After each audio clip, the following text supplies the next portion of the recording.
Angela sighed when another, older woman, pushing her aside, entered the doctor's office. The woman scolded herself for inaction. She should have stood up and not let anyone, without a cue. But apparently her husband Zane was right. She was characterless. When the door of the office opened again at last, Angela was about to go in, but the nurse who came out put up a sign on the door that said, "A break of 20 minutes." Angela sighed again. Now she would definitely be late for work. The woman dialed her manager to warn him, and of course he was annoyed and shouted at her for a long time, once again reminding her that she had to work, instead of being sick all the time. Angela hung up the phone and leaned back tiredly in her chair. She thought about how much everything in her life had changed. Her colleagues looked at her sideways at work because she was sick more than she worked. Her husband moved into a separate room and began to reproach and bully her. Only her son Nolan always comforted her and helped her forget about her illness. When Angela met Zane, Nolan was 2 years old. Then Zane proposed to her, and Angela worried about how the boy would react. It was impossible to say that Zane loved the child, but he treated him well, never raised his voice, often gave gifts, and Angela made up her mind. But that was 5 years ago, and now everything had become different. Angela began to get sick often, and over time she realized that her husband was no longer interested in her. And now there was also the suspicion of the most terrible disease. Over the past month, she had visited many doctors, taken a bunch of tests and waited for the result, although there was not much hope. Angela felt that everything was bad, and now, more than ever, she needed the support of her husband. On the way back from the clinic, Angela picked up her son from school and went home. At home, Nolan immediately hid in his room, as he knew that now another scandal was about to start, and he could not watch his mother cry. And so it turned out. Zane yelled at his wife, showering accusations and blames.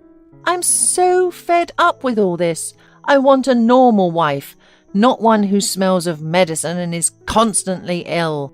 Angela tried to calm Zane down, but he didn't want to hear anything, and accusing her of being worthless again, left, slamming the door. Angela knew that he would not come today.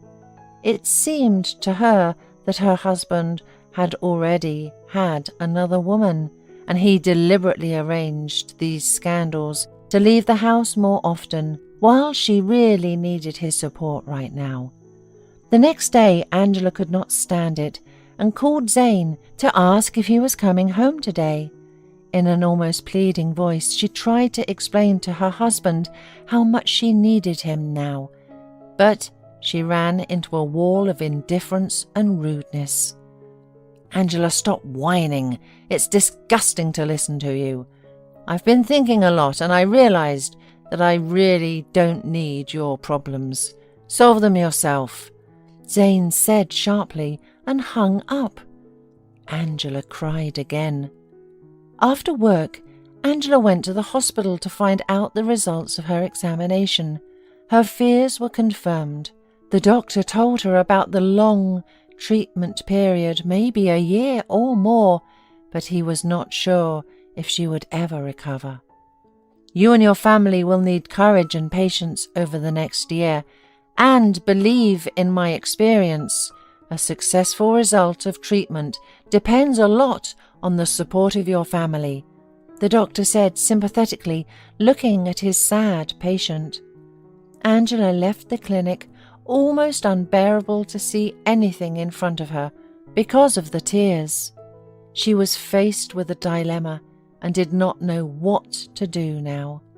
Telling Zane about the disease is impossible, and if not to be treated, then Nolan will remain an orphan. She had no parents and no one to help her. Suddenly, a car honked in front of her. Angela shuddered and saw a man jump out of the car, run up to her, and hug her. Angela, is that you? It can't be. Bruce? Yes, it was him, Bruce, her classmate and first love, who, to Angela's great regret, had always treated her only as a friend, and she, therefore, never told him about her feelings. Immediately after the army, he was going to leave for work on the other side of the country, and knowing this, Angela decided to take the initiative. Bruce became her first man, and their few nights together were the most vivid memories of her unrequited love. Angela, you just have to have coffee with me right now and tell me how you're doing. Angela smiled and agreed. She was pleased about this unexpected encounter. When they sat down, Bruce began to talk about himself. As it turned out, all this time he had been working at the mines making money, and now he planned to open his own jewelry business. After finishing his story, Bruce eagerly asked Angela to tell him about herself. Well, there is nothing interesting about my life. Married, have a son, work as an economist. Angela said a little sadly. You studied design, didn't you? Yes, I was, but my husband said it's not a profession, it's just a mistake. What a strange husband you have. And why were you crying when I met you? It was because of the wind, lied Angela. Of course, Bruce did not believe her, but decided that he would find out later. He looked at Angela and could not understand what had happened to her. She was always so cheerful, but now she was sitting in front of him exhausted with slack eyes, and she looked much older than her years. They exchanged numbers, and Bruce made her promise that they would definitely meet again. When Angela returned home, she was greeted by Nolan, joyfully running out to meet her, and strangely enough by Zane, who did not feel the slightest bit guilty. Without giving Angela a chance to come to her senses, he pounced on her with reproaches and questions again. Well, and where were you? You actually have a family. Have you seen a doctor? When will you know the results of the checkup? Angela smiled guiltily and handed Zane the papers. The man quickly ran through them with his eyes, looking something up on the internet, and grudgingly asked what Angela was going to do. After learning that she will have to undergo long-term treatment and care, Zane silently started to gather his things. I'm sorry, but that's without me. I've got my whole life ahead of me, and I don't need a sick wife and another man's child, he said irritably. Zane, don't do this to us. Not now. We'll be lost without you, mouthed Angela with difficulty, feeling the tears choking her. It's not my problem anymore. Why should I carry such a burden? The man continued packing, while Angela was crying profusely. How had it happened that there was no trace of their love? The woman rushed to Zane, trying to stop him, but he just rudely pushed her and threw the keys to her apartment, left, slamming the door loudly. The keys landed right in her face. A drop of blood spurted from her injured eyebrow. Nolan cried, and Angela cradled him in her arms. They both sat there on the floor. The boy calmed down a little and only sobbed, while Angela stared at the wall with unseeing eyes, wondering what to do now. From that moment on, things got even worse. A month passed. The money was running out at a catastrophic speed. The boss heard about the impending long sick leave and promised to find a reason to fire Angela if she did not quit on her own. The cupboards and shelves in the kitchen quickly became empty. Bruce called several times, but Angela did not want to burden her friend with her problems and did not pick up the phone. She also did not want Bruce to meet Nolan, and she had her reasons for that. Moneylessness made Angela think of her grandmother's jewelry. No one knew about them, not even her husband, because Angela had kept them as a family heirloom and had followed the instructions of her mother. She told her that this jewellery was more than 200 years old and had bloody history, so they were not worn, but only passed down as heirlooms. A long time ago, her mother had said Angela to use them only in desperate situations, and now that moment seemed to have come. The woman knew that the jewellery was expensive, but she had no idea how much it cost, so she decided to find out first. A large jewellery store with a pawn shop and workshop had just opened nearby, so the woman headed there, taking one of the earrings with her. At the store, Angela was immediately escorted to the jeweller. He carefully examined the jewellery and wide-eyed looked at Angela. "Do you know how old this piece of jewellery is?" he said quietly. "About 200, Angela said quietly. "I got it from my great-grandmother." Upon learning that Angela also had a second earring, the jeweller asked permission to take a picture of the jewellery and then announced the sum Angela could receive if she brought the second earring. The sum was huge, and Angela immediately estimated that it was enough money for her and Nolan for a year. They agreed that tomorrow Angela would bring both earrings and receive the money. The woman was going home in a good mood, convinced that now she and her son will be fine. The next day she put the earrings in her purse and hurried to the store. In a couple of days she was to be taken to the hospital, and she puzzled over what to do with Nolan. In her musings, she did not immediately notice that there was a man following her. Almost outside the store, he jumped on her, hit her on the head, and, snatching the bag, immediately fled. Angela screamed and fell down. The driver of one of the cars in the parking lot, seeing this, rushed to Angela. "Are you all right?" he asked, turning the woman over to face him. "Angela, what on earth is that?" 5 minutes later, Angela was sitting in the office of Bruce, who turned out to be the owner of the ill-fated jewellery store. The man nervously paced from corner to corner, trying to find out from Angela the details of what had happened. "Angela, do you remember if anyone knew where and why you were going today?" "No, no one." "Wait, only your jeweller knew." And Angela told him that she had come to the store yesterday to appraise her great-grandmother's earrings. "And why did you want to sell? Although, okay, we'll talk about that later," said Bruce, and asked the secretary to ask for their jeweller.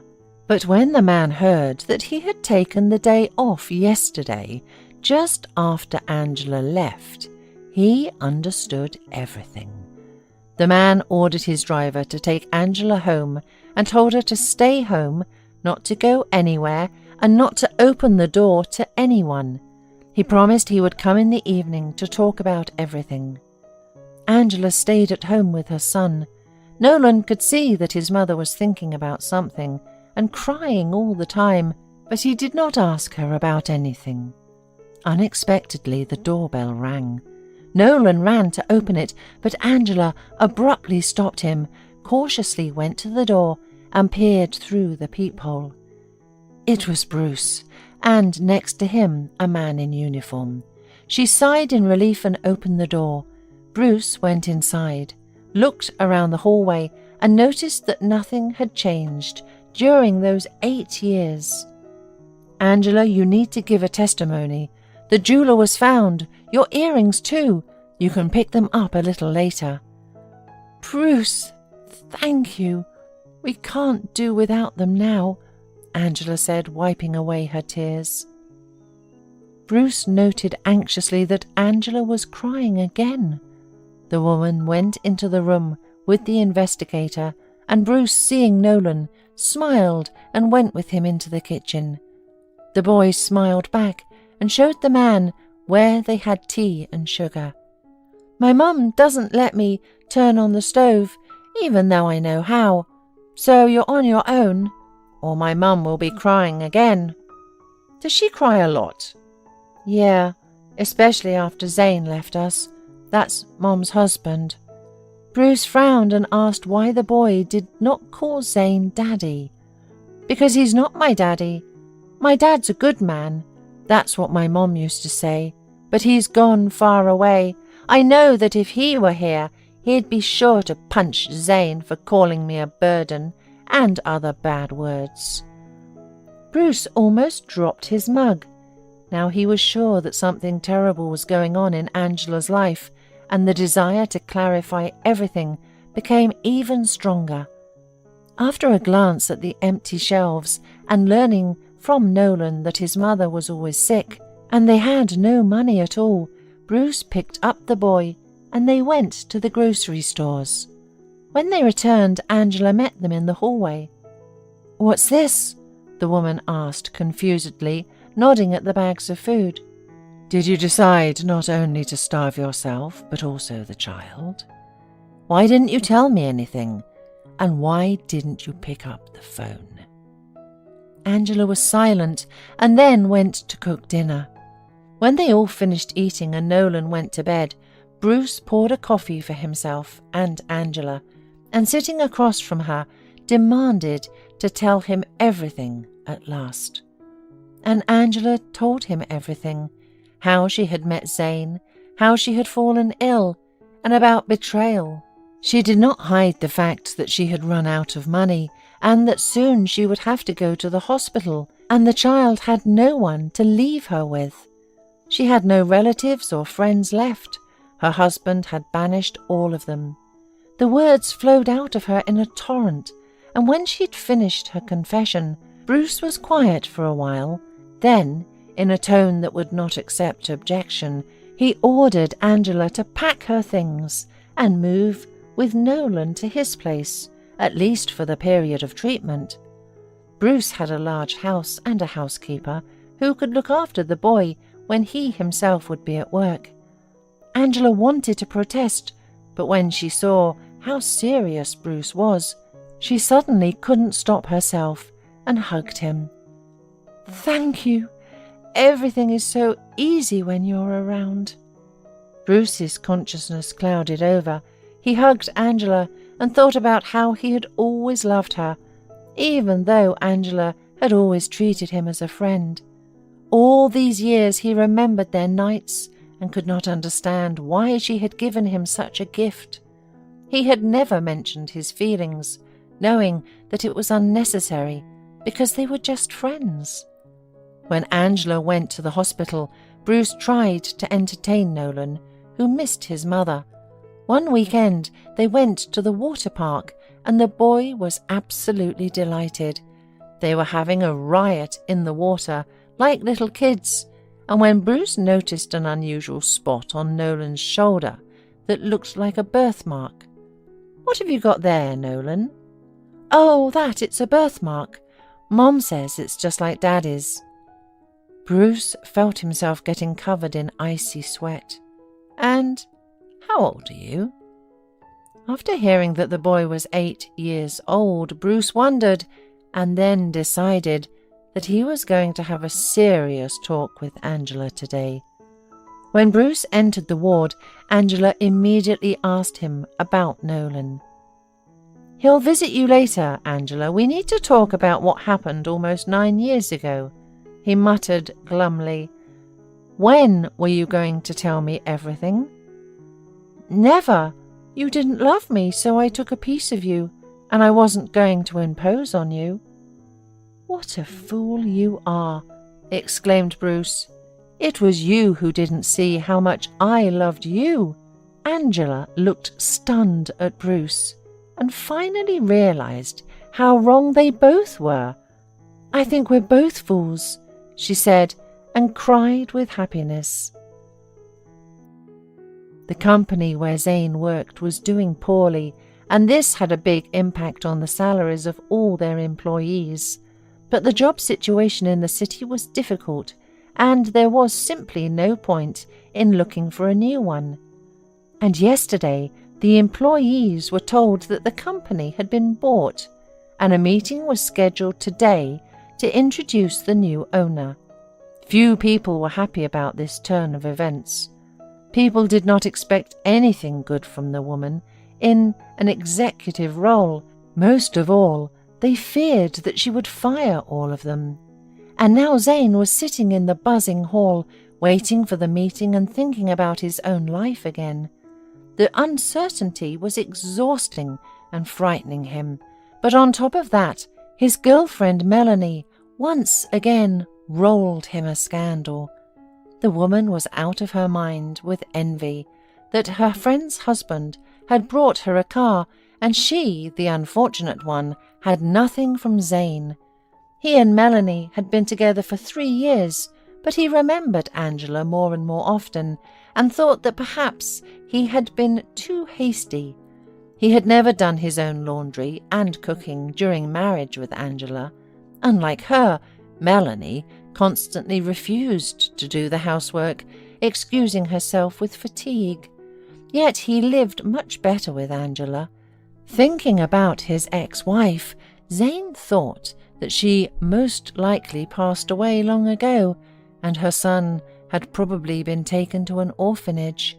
It was doubtful that this weak woman had the strength and money to recover. People in the hall moved, and Zane saw that a young, beautiful woman, most likely the new boss, came on the stage. He looked appraisingly at her beautiful figure, stylish suit, and elegant high heels, and when he shifted his gaze to her face, he couldn't believe his eyes. It was Angela. At first he thought he was mistaken, but when the woman began to speak, he realized that it was exactly she. Zane could not understand how a sickly grey woman could become a confident, successful businesswoman.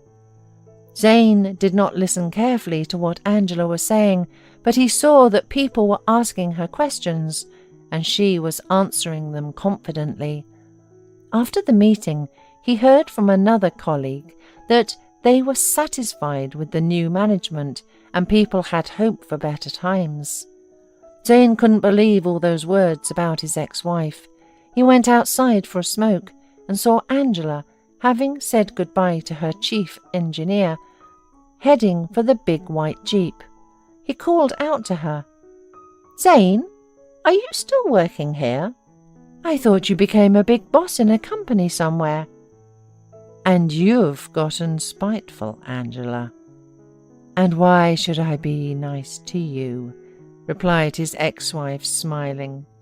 Zane was eagerly looking at Angela and trying to find the words to hint to her to renew their relationship, as suddenly as saw the same jeep, but black, drive into the parking lot, and Nolan ran out of it and joyfully rushed to his mother. "Walk a little, I need to talk to you, Mother," Zane shouted irritably to the boy. "Who's bossing my son around here? You're Zane, aren't you? I've wanted to see you for a long time." Bruce gritted his teeth and punched Angela's ex-husband in the jaw with a swing. "Go and write your resignation letter, and don't you ever come here again." Both cars drove out the gate, and Zane sat in the dust for a long time. Then, spitting angrily, he staggered home, anticipating a terrible scandal. Though now without a job, his girlfriend hardly needed him at all.